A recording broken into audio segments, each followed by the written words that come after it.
Premier League ရဲ့အဆင့်3နေရာကိုအပိုင်စီးဖို့ကြိုးစားနေတဲ့ Man United နဲ့ဥရောပအောင်မြင်မှုအရှိန်နဲ့တက်ကြွနေတဲ့ Aston Villa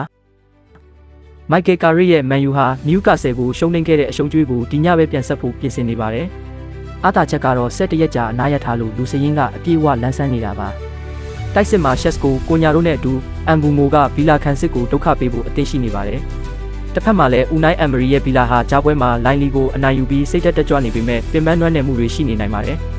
Man U ကနေအနှားသွားကစားနေတဲ့ Sancho ကစားကွင်းမရှိတာက Villa အတွက်ထိုးနှက်ချက်ဖြစ်ပေမဲ့ Watkins ရဲ့ဂိုးသွင်းဗီဇကတော့ Man U ခံစစ်အတွက်သတိထားရမယ့်အချက်ပါပဲ။တမိုင်းကြောင်းအရ Man U ကအသာရထားပေမဲ့နောက်ဆုံးနှစ်တွေမှာ Villa ကလည်းအဆွဲထုတ်ပြနေတာပါ။ဒီပွဲမှာ Man U ကအဆင့်3နေရာကိုခိုင်မာအောင်လုပ်နိုင်မလား။ဒါမှမဟုတ် Villa ကပဲအဝေးကွင်းမှာအမှတ်ခိုးသွားမလား။မိတ်ဆွေတို့ရောဘယ်အသင်းနိုင်မယ်ထင်လဲ။ကိုပေးချင်တဲ့ရလဒ်ကိုကွန်မန့်မှာရေးခဲ့ကြပါဦး။ဘောလုံးနဲ့ပတ်သက်ပြီးနောက်ဆုံးရသတင်းတွေကိုသိချင်ရင်တော့ကျွန်တော်ရဲ့ channel လေးကို follow လုပ်ထားဖို့မမေ့နဲ့အောင်တော့ဝန်ဆောင်မှုရယူခြင်းတဲ့မိတ်ဆွေများအတွက် bio မှာတင်ထားတဲ့ link ကနေတဆင့်ဆက်သွယ်ရယူနိုင်ပါတယ်။မိတ်ဆွေတို့စိတ်အေးချမ်းသာစေဖို့အတွက်ကျွန်တော်မောင်နေထူးဝန်ဆောင်မှုပေးပါရစေခင်ဗျ။